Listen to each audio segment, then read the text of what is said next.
and thank you so much for coming back and joining me on my YouTube channel, Supreme Comics Girl. Now, if you are new to my YouTube channel, hello and welcome. I am a big Star Wars fan, as you can probably see from my robe, hopefully. Sorry about the lighting, guys, I hope it's okay. So, it's night time in Ireland and I am super excited. I watched yesterday the second episode of season 2 of The Mandalorian, which is of course on Disney streaming service. Pretty much the reason why I got the Disney subscription in the first place. There is a lot to talk about in this episode. I absolutely loved it. Now, if you haven't seen my review of the first episode, I give it a 10 out of 10, and I'm not going to make you wait to the end, guys. I'm going to let you know straight off the bat, I give this episode a 10 out of 10. Let me know down in the comment section what you would give this episode out of 10. So this episode was directed by Peyton Reed, who of course done Ant-Man and Ant-Man and the Wasp. Obviously, of course, they're Marvel movies. I loved both of them. My favourite one was Ant-Man, in case anybody is interested. And of course, Jon Favreau created this episode. Of course, he was heavily involved in this, alongside Dave Filoni as well. And executive producer was Kathleen Kennedy for this one. So this episode, we are continuing on with Mando on his journey or quest, or however you want to call it, for looking out for other Mandalorians. And oh my gosh, my heart was a skipping, guys, not gonna lie. When little baby Yoda fell out of his wee pod, I think you should have heard me, honestly. I think it actually would have been funnier me recording me reacting to me watching it, because I was like, oh no, not baby Yoda. So anyways, right, and I'm like, I hope he's okay. And then a bandit, gets him, and he's holding baby Yoda. I'm like, what are you doing? Why are you holding that's my little baby Yoda? So anyways, Mando offers up, get this, guys, I'm sure you already know because you've already seen the episode, and I have spoilers written in the title, so sorry if you didn't read the title, guys. This is going to be jam-packed with spoilers, but offers up his jetpack, something very valuable to him, which shows in itself just how much Mando loves the child. And what's funny is he ends up getting the jetpack, comes just straight back again, basically. Classic. And this is what I actually loved about this episode, because I've heard quite a lot of people, I've watched about 3 or 4 reviews, and people are saying that it's a filler episode, and now they felt like that. Now, I'm not saying that they're wrong. Everybody's entitled to their own opinions, and I always give my honest thoughts and opinions. I don't really think it felt like a filler episode, but I can kind of see where you are coming from. But I thought that this was more of a character building and character development episode. And what I mean by that is, like, the characters seem to have been growing with Mando and the child. It kind of seemed like they were both kind of growing, and their characters were developing. Then Mando goes to Pelimoto, right? And basically she introduces him to a new character in this series, and she's like a frog lady, basically, right? And she is an expectant mother to a husband, of course, and she needs to keep her eggs safe. And she's like, you know what, Mando, if you go on this quest to help this frog lady out, which I've heard a lot of people didn't like that character, but pretty important character in this episode, I thought anyways. Again, going back to people thinking this was a filler episode, which I do kind of disagree on, to be perfectly honest, but everybody has their own opinion. And he accepts the quest because if he does go and do this, what's offered in return to him was that he will get info on finding other Mandalorians, which is, happy days for him, because that's what he's, looking for. Then, so they go on their journey, and in space, which was beautiful, stunning visuals, stunning scenery, absolutely phenomenal. There's these 2 X-Wings, one on either side of Mando's Razor Crest when he's with the child, and of course the frog lady, right? The 3 of them. And they're like, do you know what, dude? What are you doing? What are you playing at? What's your plan? Where are you going? Sort of, they want intel on what he's up to. And one of the X-Wing pilots is actually Dave Filoni, and that's not the first time, that he has been, in this Mandalorian, which is really cool.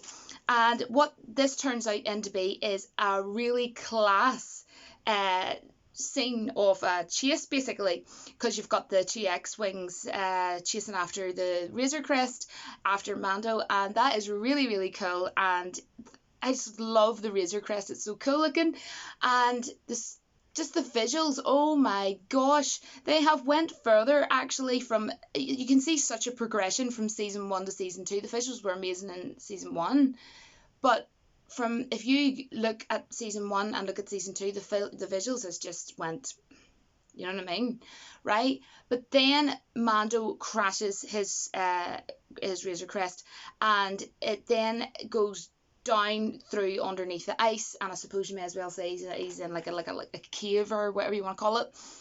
That was so cool, and I don't mean it was cool that he crashed. Obviously that's not a good thing, but it was cool how this whole scene, everything.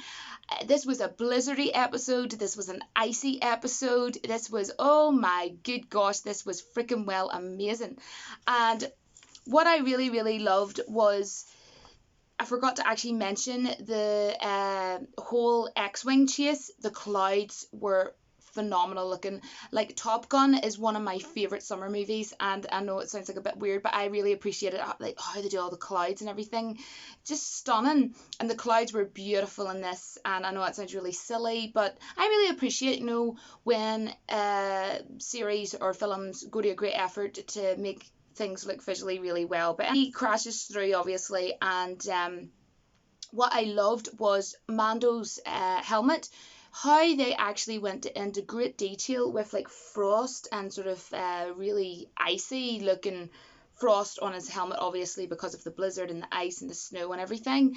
And you could even hear the blizzardy noises, and I'm weird, like honestly I could just lie and fall asleep listening to like blizzards and like crunchy snow and all that there. But it'd be really cool, Disney, now this is my idea, so if you do it, I want a cut of the money, is make a figurine, a Black Series 6-inch figurine of Mando with that the helmet with the frost and everything going across it, just like it was in this episode, and then have little baby Yoda, because in this episode little baby Yoda was standing in the snow and it was so adorable.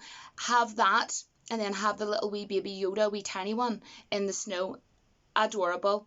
And then we had baby Yoda eating the eggs of the frog lady. That was hilarious, and he didn't just do it once, he did it quite a few times. And I have a theory. I'm thinking, is it just, maybe it could just be him, I don't know, just going about and being just figuring things out or whatever, or is it that the child is eating those eggs for a reason, because it maybe senses something, or it maybe knows something about the frog lady's eggs. I could be wrong, but I don't know. I just think that there's more to that than meets the eye, basically. I loved how the ice scenes looked very, I'm not a cinematographer person or film creator or whatever, but I love movies with blue tints and blue tones through them, anything like blue looking. That's why I love Avatar, by the way.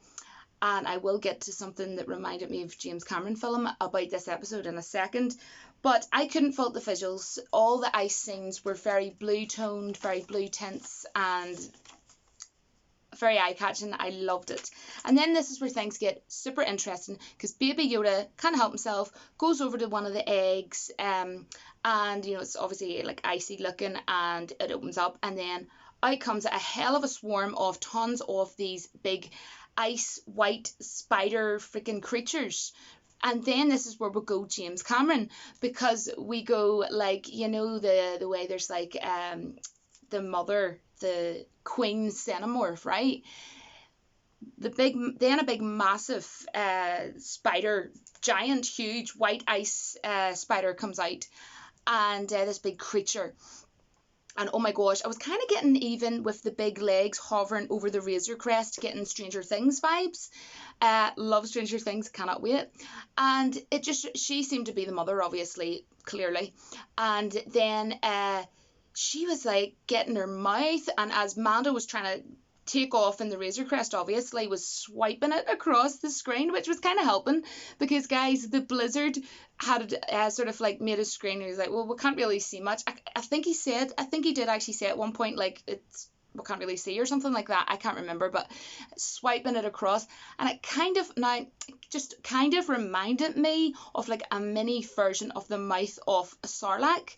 And he was trying to take off the sort of the legs of the large spider, the way the legs fell off and moved off the Razor Crest, that was class. And then how the Razor Crest went up and everything, absolutely amazing. And I mean, like, the Razor Crest was like quite demolished, and even I think Mando joked something about the back of the door or something sort of thing, like sort of like, oh, better hope this goes okay or whatever, to kind of deal. Now I want to say something, because I have to give massive props to the giant spider, because that actually throws back to the original plans of the Empire Strikes Back, and I really wanted to mention that. That was something that I wanted to make sure that I didn't forget to say, because in my reviews there's always something I forget to say, guys. You might not realize it, but nearly every time I do a video there's like 1, maybe 5 things I forget to say, and it's like really freaking annoying.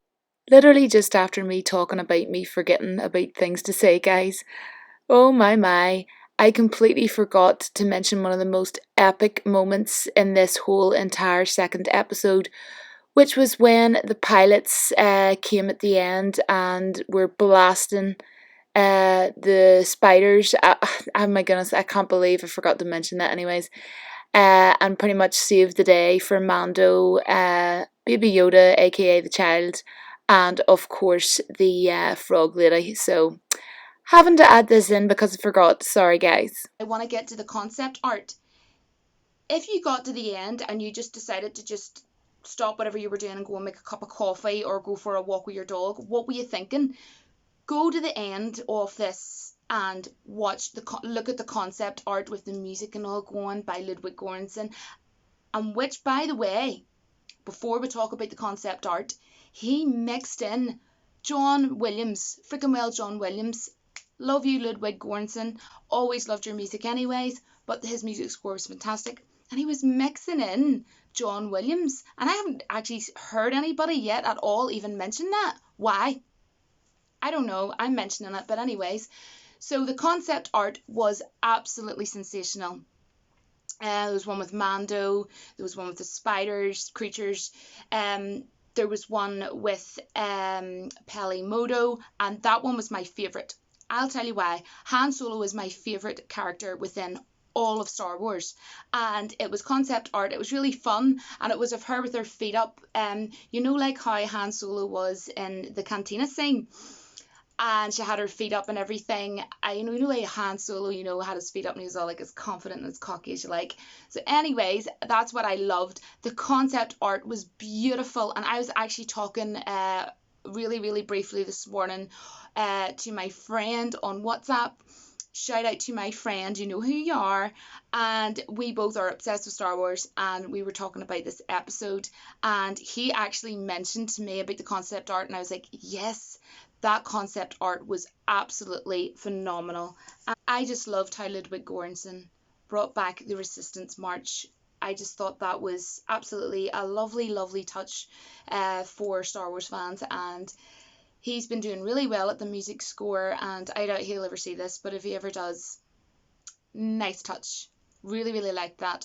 So I give this a 10 out of 10. It showed development, growth. I'm so excited for episode 3. I have not yet seen episode 3. And just to let anybody know, because some people do ask, if you would like to support my YouTube channel, I don't actually make any money off YouTube itself. That's just a decision of mine. I don't want to be. You can donate to my PayPal, $1, $5, or whatever you would like to donate. And the link will always be down in the pinned comments, down in the comment section. What I want to know below is, what was your favourite part about this episode? Wow, what a monstrous start for these first 2 episodes.